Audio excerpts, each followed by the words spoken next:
Chris, nice to see you. And you, Keith. Yeah, good, thank you. Huge weekend for you guys again. You've done so well to get to this stage. What would it mean to knock out yet another Premier League side and another top one as well? Well, we're going to have to put on a huge performance. We understand that. And we've had to, I think, right the way through the competition. I go back to sort of the third round at Mansfield, and wasn't the most glamorous of ties, but it set us on the way. That allowed us to overcome Manchester United at Old Trafford, to overcome Tottenham at the Riverside, and listen, I would say possibly outside Man City and the Liverpool, this is the toughest tie we could have had. But it's at home, and we're in the arena, and we want to put on a good show, and we want to give it everything we've got, and I'm sure we will, and the support as well.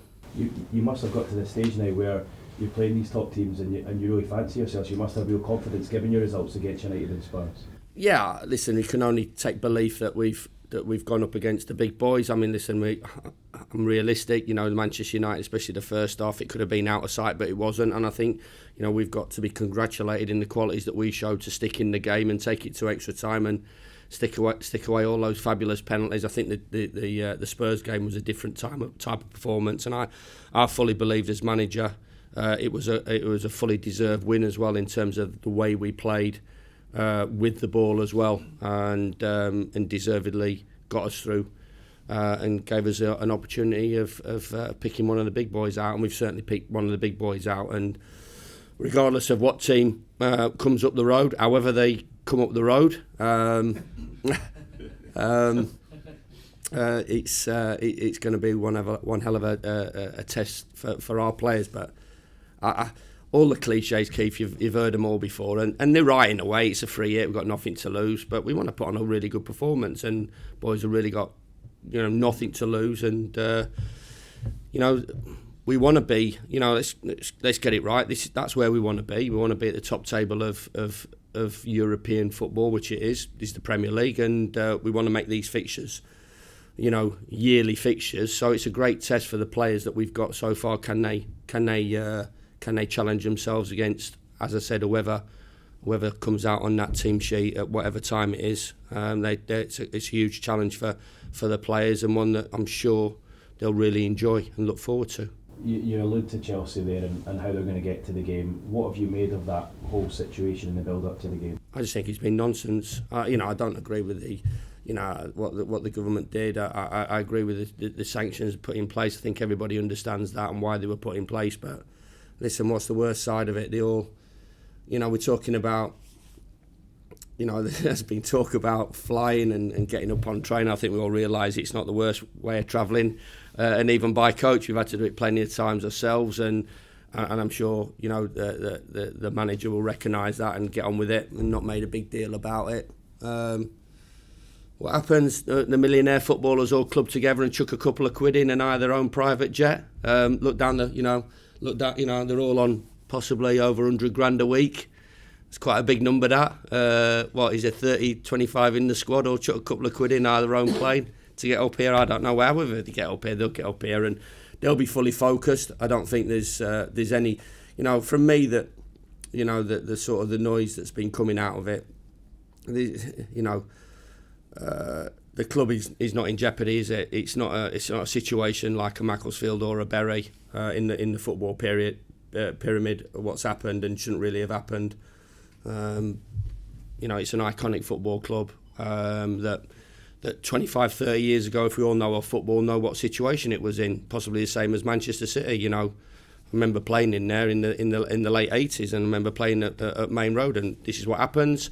Somebody comes into your football club, invests hundreds of millions of pounds, and turns it into, it had history before, and turns it into what it has turned into. Serial trophy winning teams, world-class managers, world-class players, world-class infrastructure, a women's team that wins everything, a youth team and an academy that's the best in the country that wins the Youth Cup, and it'll go up for sale and it'll be bought by a billionaire who'll possibly invest more money into it. They'll possibly have invest in the stadium, invest in the facilities anymore. So I don't think there's in the football world an incredible amount of sympathy with what's happening, really. And I don't think Chelsea supporters would expect that as well. So You know, it'll be a short period. It'll be a short period before the takeover, and Chelsea will go again, and they'll go on from strength to strength. I think the closing date for the bids for the club is actually today, so it might be sold by the time you play them tomorrow. Yeah, I thankfully won't be able to add more players to an absolute world-class group of players. And then you go on about the players, whatever team you put out, let's be right about it, you know. Who possibly has not played a lot of football this year? Ross Barkley comes into the team and plays against Matt Crooks, Johnny Howson, give me team away here, Keith. Johnny Howson and Tav. You know, who's an England international, who's a top player. So whatever team they put out is the world class players. And as I said before, you know, even if it did go, if it did go into a situation that, you know, put the players and the manager at risk, the world class manager goes to another world class team. The world class players that have been playing at a world class football club go to another world class team. So, you know, the contracts that the players have got are watertight. You know, they're sat there, they're getting paid. You know, I think the only thing that you look at is possibly the people that have been laid off at this particular moment, the staff people that are in around the club shop or in around sort of, you know, Cobham or Stamford Bridge, that no doubt in a week's time we'll get the jobs back. So there's no, I think there's been a lot of noise about it, and you know, I listened this morning watching you guys and talking about sympathy about Chelsea and sympathy about this and sympathy about that. You know, there isn't really. They'll go from strength to strength. So I don't really understand what's sort of the issues that people have been trying to talk about. They obviously appealed to have the match played behind closed doors, and then I think Thomas Tuchel then came out and said he's glad that the club pulled it. I mean, what did you make of that whole situation? Yeah, well, maybe if Thomas had made that decision, a football person had made that decision, we wouldn't have gone through all the nonsense that we went through. I thought, yet again, the football club handled it magnificently well in terms of the statement that come out, and Steve in his honest, blunt, forthright manner, which he always is, says what is, said it as it was, and I think was hit the nail on the head, as did 99.9% of football people did. You know, as I said, it's just I just thought it was a bizarre request, and I think everybody in football did, and you saw the sort of backlash on it. And I think this is why, you know, when you do go in boardrooms, you know, I went into the boardroom. I'm not being disrespectful. I went into the boardroom at Chelsea last Sunday, and I think if I'd have gone in the boardroom at Manchester United, you know, even now or 3 or 4 years ago, that, you know, there might have been a Bobby Charlton, there might have been a Sir Alex Ferguson. Years ago, there'd been a Sir Matt Busby. There'd have been football people that know football, what football's about. And I'm not saying they always get the top jobs, but where's the link? Where's their experience in there? And I'm sure, let's say, a John Hollins or a Pat Nevin would be involved in sort of the decision making. It wouldn't have ever got to that situation. But like I said, I'm in the boardroom on Sunday, you know, going to watch the game, really excited about who I might see, and I'm not seeing any football people.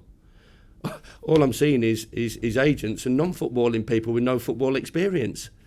And, you know, sometimes you get disillusioned with it, because I thought that was going to be a right exciting afternoon for me, going and watching Chelsea, which was brilliant. The hospitality that Chelsea showed myself and my wife was fabulous. And then you go in the boardroom and you go, where are all the football people? And there's no football people around.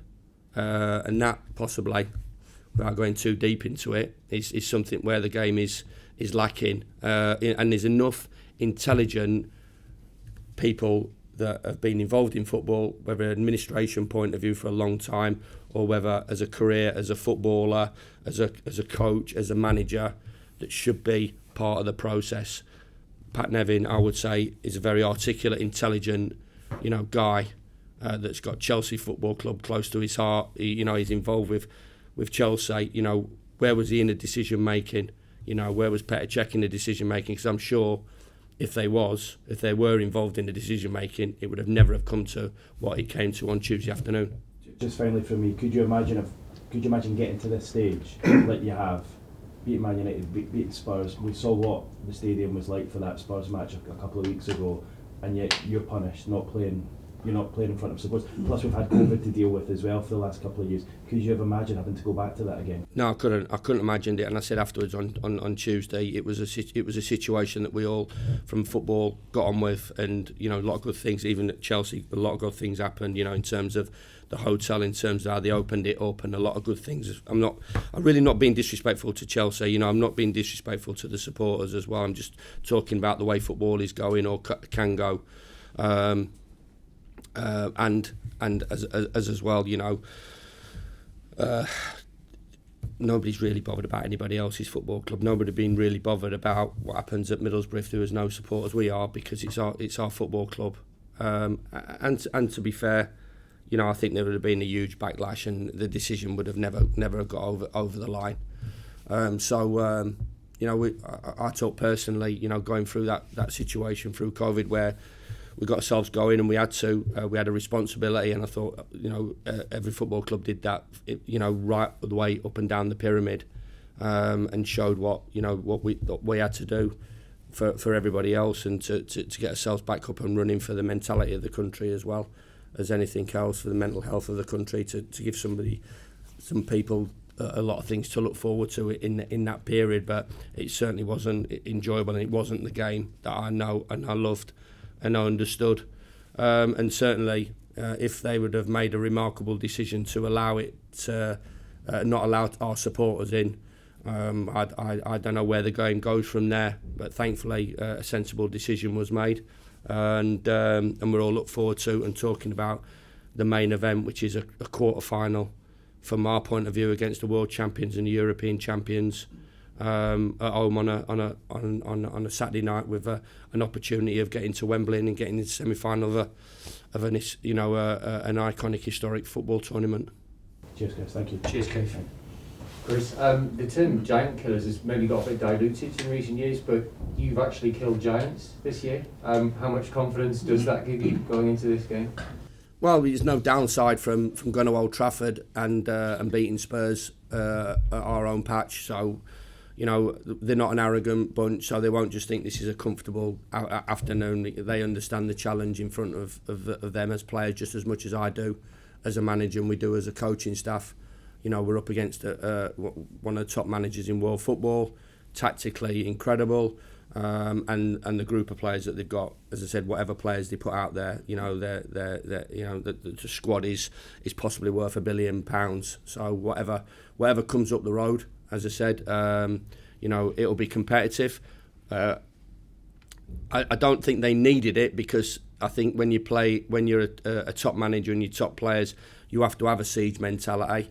But I think maybe what has gone off over the last week has really cemented that it is us against the world, even though I don't think it is really. From that point of view, the players understand the challenge in front of them. He's got a lot of things, as we all say in these games, when I'm in this position as a manager of a championship side and we're going to play a top Premier League side.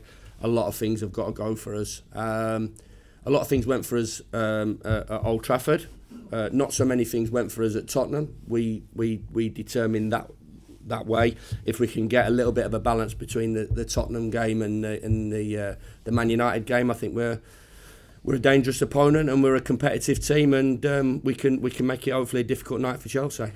You mentioned the Tottenham game. It was an exceptional performance from your players, but it was an exceptional performance from your home fans as well, and the town's buzzing. What do you expect from that side of it tomorrow? I think what's happened over the last week, it'll go up a notch or two.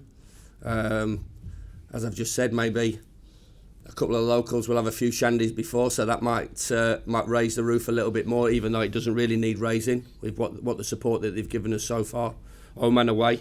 As I said, we're a little bit disappointed we've not given them a little bit more away from home, because they've certainly gave us the backing and the support to produce, to go and get those results. But certainly at home, as I said, our own record, but we're coming up against a completely different animal in terms of what we're playing and the quality that we're up against. But they'll understand their importance of what they can produce for us.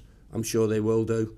And hopefully we can match that with a really positive performance. We don't want to sit back on the crossbar and just go out the competition out the back door. If we're going to go out, let's go out having the right go and and leaving it all out on the pitch and all those cliches that we all say. Chris, Chelsea only bring in just shy of 700 fans. There'll be an extra 3,000 Boro fans in the Riverside. How crucial do you think that could be in terms of an added factor to the game?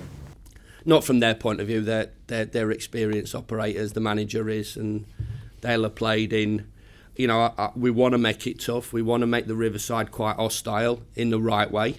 But these players have played all over the world and played in, you know, for the countries and played at not so desirable places and come out with results and performances. So it won't affect them too much. You know, I said after Tuesday that, you know, all I didn't want to happen is that that there was some red seats, that we could see some red seats, and thankfully decisions been made to sell them. It wouldn't have.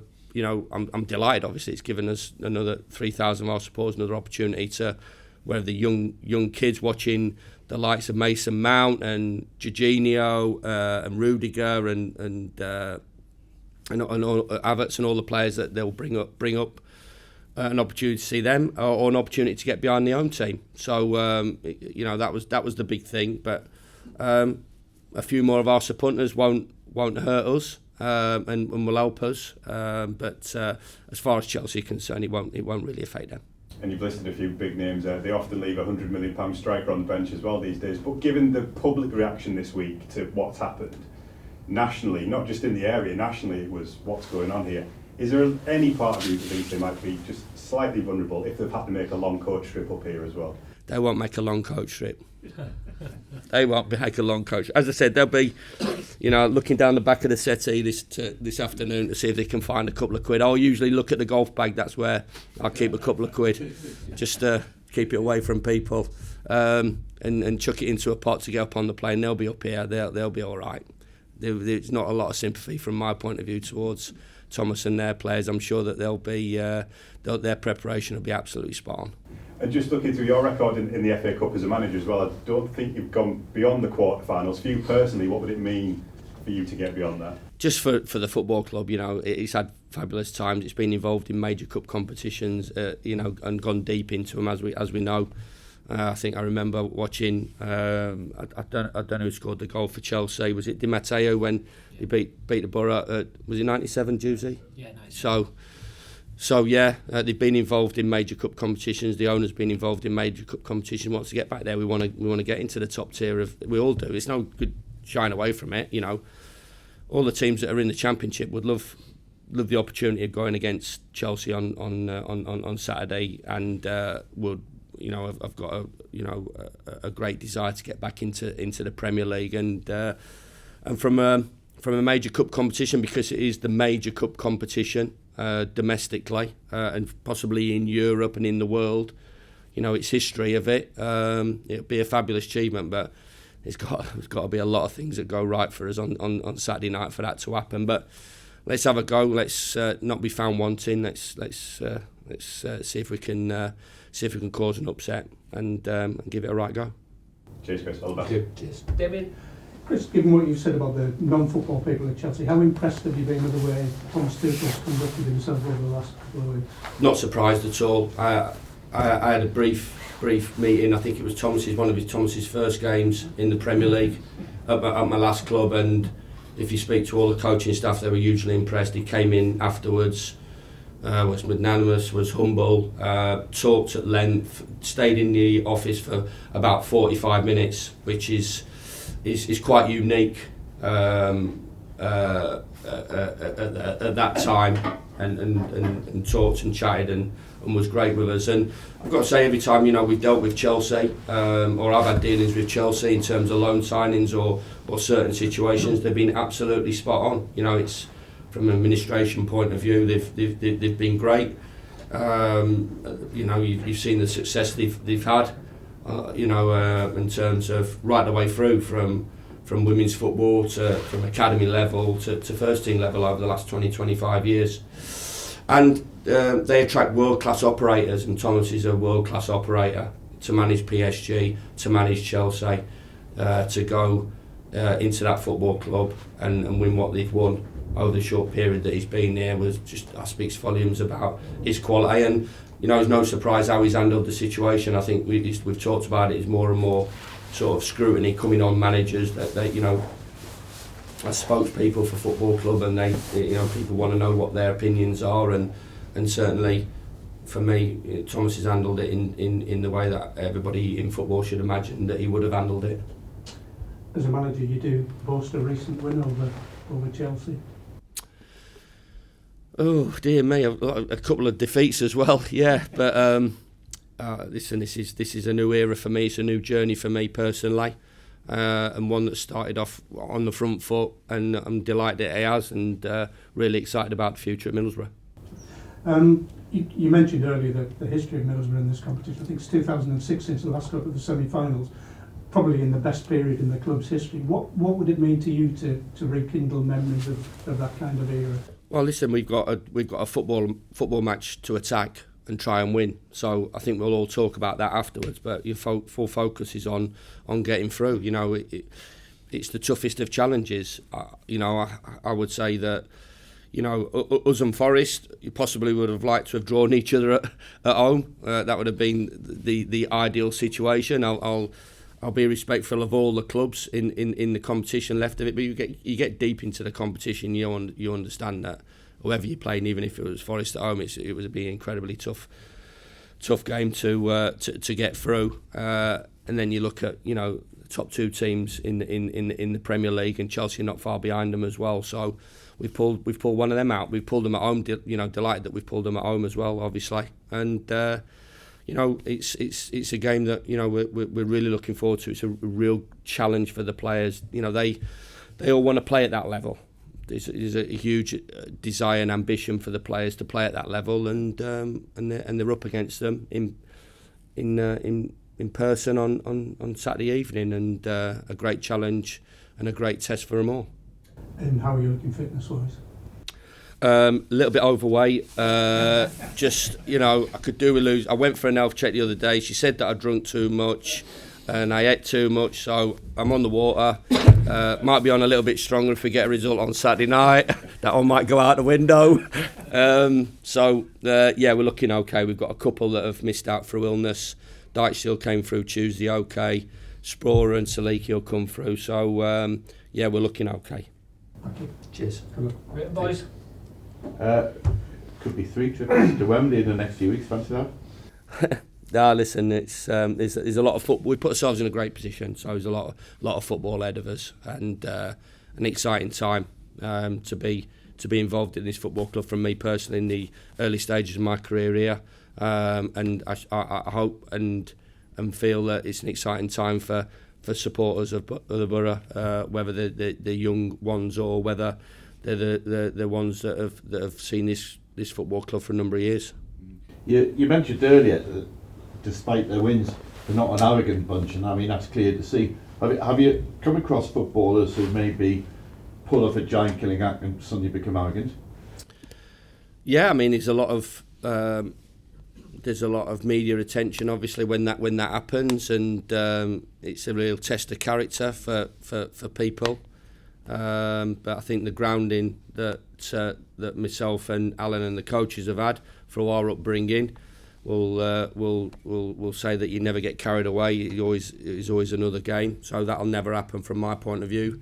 And the message to the players will be exactly the same. All I can deal with is the players that I've had and I've managed, and it's not an attractive trait, because the game is a really tough game, and you think you've cracked it, then it comes crashing down on you. So, you know, we're going to work as hard as we possibly can, prepare as well as we possibly can over the next 2 days, and we're going to have to be at our absolute best. But yeah, I think you know you will come across arrogant footballers along the way, and I'm not sure that you know they last a long time.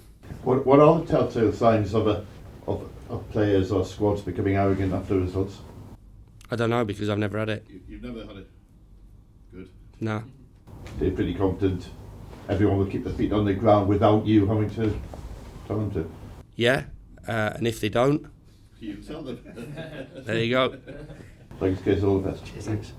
I mean, I know everyone's going to have to play well to get a result, but in the Man U and Spurs games in particular, that kind of spine of Dale, Paddy, Johnny, especially against Spurs, was fundamental to that success. And you would imagine just the positions that they play and the experience they've got, they'll again be pivotal to what happens. Yeah, definitely. You know, it's a great challenge from all. The goalkeeper's going to have to make saves, and the opportunities that we have, we're going to take. You know, that was my fear against Tottenham, is that, you know, for the amount of chances that we had against the Premier League club, that, you know, we'd get knocked out because we hadn't taken our chances.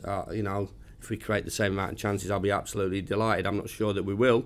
But if we do, great, and if we don't, we have to be clinical and have to be good in both boxes. But certainly, yeah, I thought, you know, Dale and Johnny at Old Trafford, and again, I think we all talked about against Spurs, you know, Howson for me was the best player on the pitch by a country mile.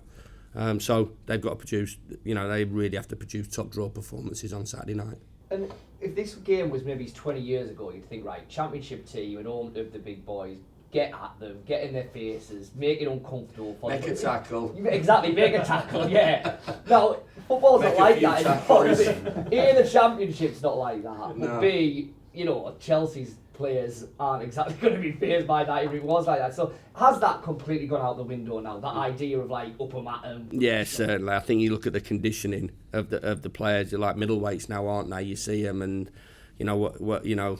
Of course, maybe even longer. You know, going back, you know, sort of 30 or 40 years. You know, you'd be able to, you know, outfight them and outmuscle them and yeah, have about 5-3 ones, and then the referee will come over. That's your last one, and then it wouldn't be. It'd be another one. But no, that's all gone out the window. I think we've got VAR as well on Saturday as well. So I think you saw last night, you know, a challenge that possibly, you know, 3, 4 or 5 years ago would have just been ticked off as a booking, gets scrutinised and ends up being a red card. So. But it's still a physical sport, and it's still a contact sport and a competitive sport. So I think I'd still like to think that, you know, we can go toe to toe. But I think, you know, from the amount that, you know, that Premier League clubs invest in sort of, you know, S&C and coaches and new ideas and new techniques and getting, and as well, I've got to say, the professionalism in players now.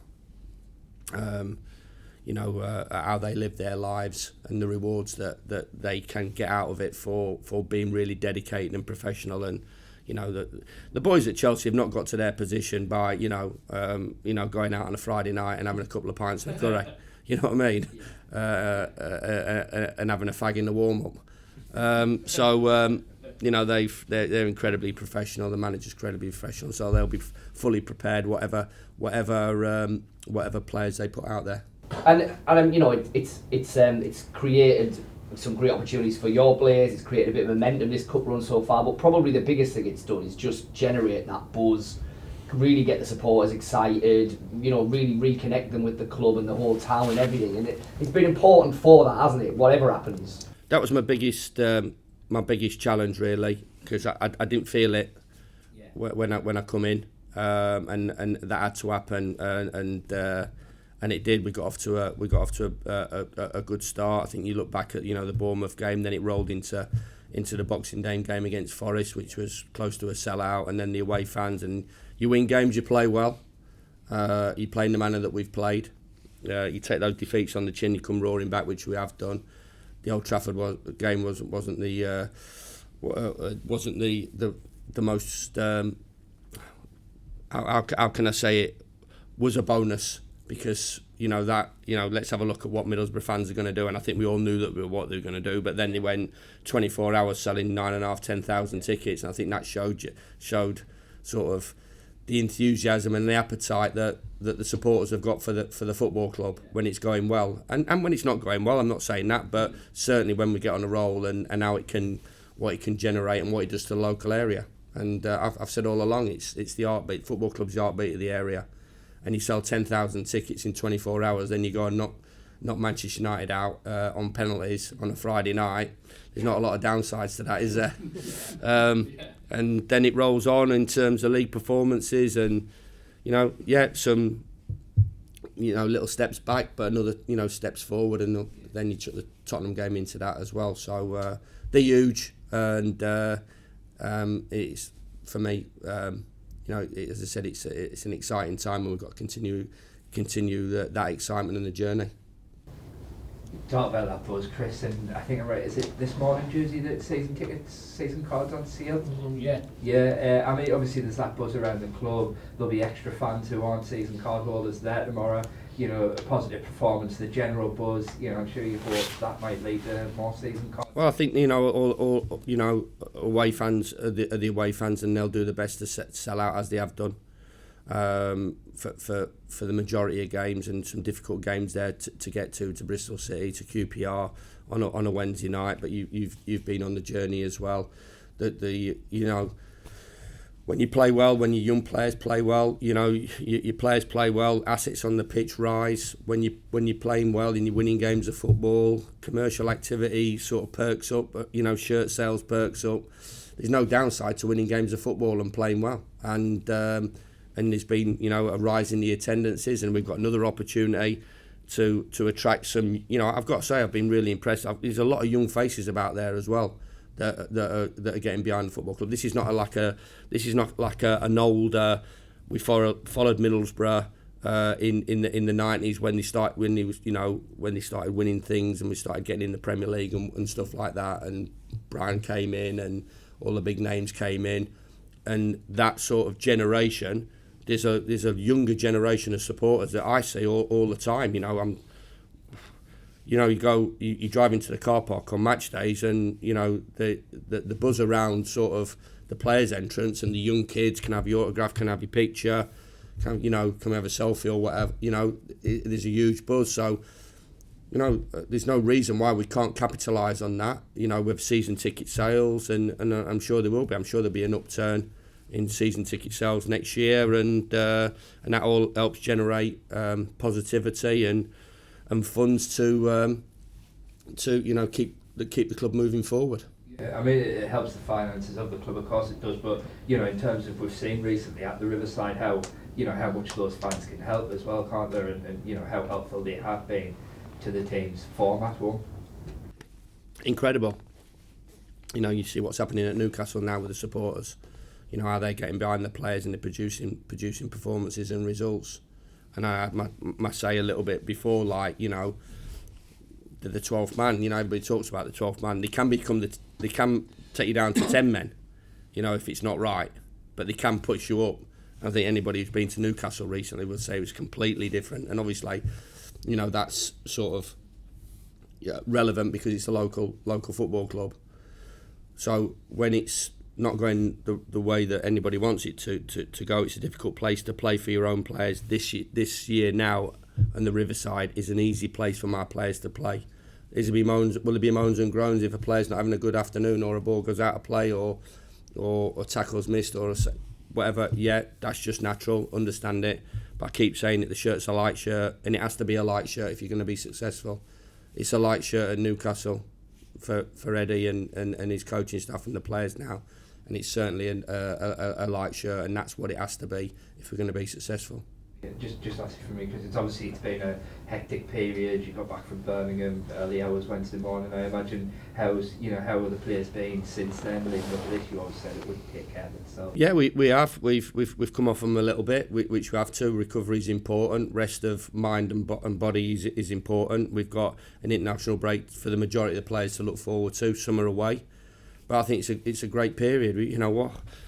I said to the players yesterday, you're in the quarterfinal of the FA Cup, live on TV against European world champions at sell-out home game, and then you've got 9 games in a possibly a 10-team tournament, and you're right in the mix, and we're fit and healthy, and there's loads to look forward to between now and the end of the season. The next game's the most important. I'm not looking ahead and going about Peterborough. We wanna get a result. There's a great opportunity. There's an incredible opponent in front of us. It's going to be we're going to have to produce the performance of all performances to get through. No doubt about it. But would it be the biggest cup upset of all-time history? No. So we've got believing that we can pull this one off and give it a right go. But certainly from a club's point of view, I think we're in a great place. Yeah, when you are feeling tired, and obviously you were pretty yourself, and when you get big games like this, is it easier to kind of almost mentally switch that off? They'll find the energy from it. The challenge for me was Saturday, Tuesday, and that's why I'm delighted in terms of the response of the players from the previous Tuesday. That was the big challenge, and I think they've come through it in flying colours. You've seen the run of Millwall, what they're doing to teams in the division, and how tough it was. And to get a winning draw there, to get a comfortable away win on Tuesday night, that was the challenge. I said, listen, let's get through these two games, everything you've got in these two games, and let's look forward to the weekend and being in the position with two positive results, what it puts you in when you come back off international duty and you've had whatever they've done, and they've rested minds and rested bodies and really give it a right go between the end of the season. But Saturday's certainly forefront in all our minds, and it should be. Cheers. I just wanted to ask one more. Sorry, I forgot earlier.